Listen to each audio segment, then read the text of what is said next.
C'est un regard croisé essentiellement consacré aux résultats de la présidentielle. Dans les 4 parties, on va analyser ces résultats pour évoquer tous ces sujets ce soir autour du plateau. Abel Clousset est avec moi. Bonsoir Abel.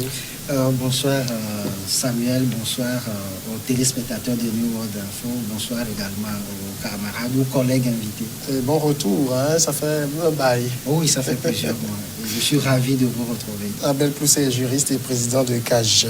Dimas Dikodo, forum de la semaine. Bonsoir Dimas. Bonsoir Samuel, bonsoir Abel, bonsoir à tous ceux qui me suivent de près et de là. Et Anani Sossou, conseiller en communication politique. Bonsoir. Bonsoir Samuel, bonsoir au peuple togolais. Nous parlons d'abord de la présidentielle et de la victoire de Faure Gnassingbé, 72,36% de suffrage. C'est ce que le président sortant a recueilli, résultat provisoire annoncé par la Commission électorale nationale indépendante. Abel Clousset, c'est une surprise, ce score-là? Oui, je suis partagé entre surprise et pas surprise. Il faut quand même se dire que depuis l'avènement de la 4e République togolaise, avec l'adoption par référendum et puis promulgation le 14 octobre 1992 de notre constitution actuelle, c'est la deuxième fois que ça arrive. La première fois, c'était en 93 où le général Yadema avait gagné les élections avec environ 97%, 96, et quelques. Mais là aussi, on ne va pas remonter l'histoire pour parler du contexte. C'est parce qu'il n'avait pas de véritable poids lourd en face de lui, et ce qui n'est pas le cas cette fois-ci, où il y a eu quelqu'un comme Jean-Pierre Fabre, où il y a eu quelqu'un comme Agbeome Kodjo qui était très transparent, et derrière lui, on voyait le Monseigneur Kodjo. Et donc, il y a eu quand même Aimé Gogué qui n'est pas une entité négligeable dans la région des Savanes. C'est pour dire quand même que même si le PNP n'était pas présent, il n'a jamais été présent au cours d'une élection d'ailleurs, donc on ne peut pas juger de son poids électoral. C'était ça la surprise. Il n'y avait pas de boycott, un peu comme pour les législatives. Les ténors, ou supposés comme tels, étaient là. Mais ce n'était pas non plus une surprise en tant que telle, parce que il faut, quand vous êtes analyse, vous verrez que l'opposition est sortie fragilisée de la contestation de 2017. Il y a eu tellement de promesses, tellement de démagogie. La barre était tellement élevée que ça s'est dégonflé. Plusieurs se sont découragés. Et vous verrez que c'est vrai que la percée de Faure est due à son travail, au travail de son équipe, à sa team. Mais c'est aussi dû quelque part au fait que l'opposition n'a pas su mobiliser comme il faut. Dimas, même question, vous êtes surpris de ce score? Non. Un peu à la soviétique? Non, ça n'a rien à voir avec un score à la soviétique. L'organisation des élections en 7 ans, quand on parle de Mussolini, de certains qui disent score à la Mussolini, à la Staline, à la... Non, mais l'organisation de l'élection à ces époques est vraiment différente de ce qui se passe aujourd'hui. Ici, on est en face d'un candidat qui s'est levé très tôt, qui a su mettre sur pied une stratégie gagnante, qui s'est inspiré de la stratégie d'Obama et de Macron, et il a mis sur pied toute une machine de gagne sur le terrain pour pouvoir convaincre, essayer de courtiser les électeurs à travers leurs propres besoins, qu'il a essayé de consigner dans un programme plutôt de société. Et après ça, il a déployé des centaines de milliers. Le parti, je parle bien de son parti, de centaines de milliers de gens sur le terrain qui ont essayé de prendre contact avec les gens et donc qui ont déblayé le terrain, qui ont montré comment voter. Après ça, il s'est levé très tôt pour sa campagne, au moment où lui qui détenait le pouvoir et qui avait des moyens, s'est levé très tôt. Ceux qui veulent aller conquérir le pouvoir dormaient sur leur laurier. Et aller à la conquête de ce pouvoir comme si c'est déjà acquis, la fleur au bout du fusil. Et donc, il dormait. Et c'était même pas mieux, il n'avait même pas commencé la campagne dès les premiers jours. Et d'autres on ne sait même pas s'ils ont fait campagne ou pas. Vous voyez? Et donc, le terrain ils étaient en face du néant.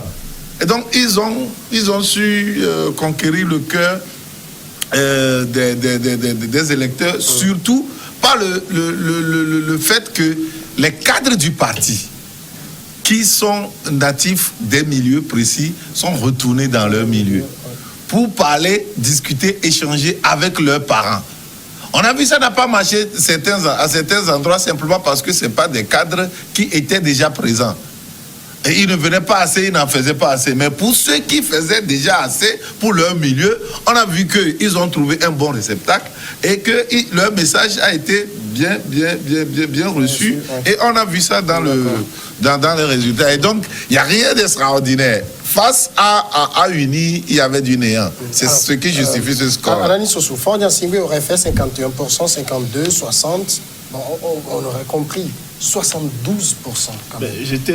J'étais quand même surpris de ce résultat. Il faut dire quand même que on savait déjà qui sera le gagnant de cette élection. C'est le score qui m'a le plus fortement surpris. Quand j'ai vu les résultats, je me suis dit, tiens, qu'est-ce qui se passe pour que les Togolais subitement refassent aussi confiance jusqu'à donner 72% au président sortant, alors qu'il y a seulement quelques mois, on sortait d'une contestation populaire où la rue a tellement grondé. Les facteurs que moi je trouve à ça, c'est lié par exemple au boycott du recensement d'octobre 2018, où l'opposition avait complètement appelé ses partisans de ne pas s'inscrire sur les listes électorales. Et même la prolongation des 3 jours, ils l'ont encore boycotté. Et on a remarqué que lors de la révision des listes électorales de la dernière fois avant cette présidentielle au mois de novembre, les 3 jours n'ont pas suffi pour que les partisans de l'opposition soient tous s'inscrivent tous sur les listes électorales. Moi, j'ai entendu un leader de l'ANC, et pas des moindres, dire dans un audio que leur appel au boycott de la révision du recensement antérieur n'a pas été suivi. Ben non, ça a été beaucoup suivi. Parce que il a dit après que ça n'a pas été suivi. C'est vrai qu'à l'époque, il disait que ça a été suivi. Il faudra que les gens après, je parle de Ouro Akpo, l'ancien député de l'ANC. Il faudra que les gens disent la vérité. Ouro Akpo, tout le monde sait ce que vaut sa parole. Voilà, tout le monde sait ce que vaut la parole de Ouro Akpo, parce que quand on le lit, quand on l'entend, il dit une chose et son contraire. Ça, c'est une réalité. Donc, le recensement a été complètement boycotté, ce qui a fait que même lors de la révision, on a parlé de 300 000 ajouts simplement sur les listes électorales. Ce n'était pas assez, ce n'est pas un électorat. Et dans le même temps, on a remarqué qu'UNIRA a mobilisé ses troupes pour que ces troupes s'inscrivent sur les listes électorales. Ça, c'est un premier point. Le deuxième point, c'est lié au boycott législatif. Si au moins l'opposition avait participé aux élections législatives et qu'ils avaient des députés dans les régions, ces députés peuvent retourner sur le terrain dans leur électorat pour leur parler, pour mobiliser. Donc, il y a ce facteur-là aussi qui a beaucoup joué. Le fait qu'ils ont boycotté les élections législatives était un handicap pour l'opposition, alors qu'ils savaient très bien que les élections présidentielles approchent, qu'il faut gagner des membres au Parlement et que ces membres-là sont issus quand même du peuple. Ça, c'est un autre facteur. Et le dernier facteur que je trouve, c'est qu'une élection présidentielle ne se prépare pas à 1 mois ou à 2 mois. Une élection présidentielle se prépare déjà à la fin de l'élection précédente. C'est-à-dire que déjà depuis les contestations populaires qui ont émaillé, l'opposition savait qu'elle devrait participer aux élections présidentielles. Elle devrait déjà retourner sur le terrain, mobiliser. Ils ont attendu le dernier moment, la dernière semaine, même de pré-campagne. Ils ont attendu les dernières semaines de pré-campagne pour commencer à aller sur le terrain. Alors que dans le même temps, le pouvoir, qui a des cadres dans tous les villages du Togo, a mis en branle sa machine électorale. Et cette machine-là est partie à la conquête du pays. Et on a vu le résultat. Alors, Abel, finalement, ces millions, enfin ces supposés millions qu'on nous présentait en 2007 qui faisaient le macadam, et ces milliers de personnes qui s'exprimaient sur les réseaux sociaux qui disaient que Fort must go, Fort est vomi et tout, c'était du trompe-l'œil finalement? Oui et non. Alors, il faut dire que dans aucun pays au monde, on a vu un régime faire l'unanimité. C'est pour dire que Fort a quand même des adversaires politiques. Et certains parmi eux se croient même ses ennemis.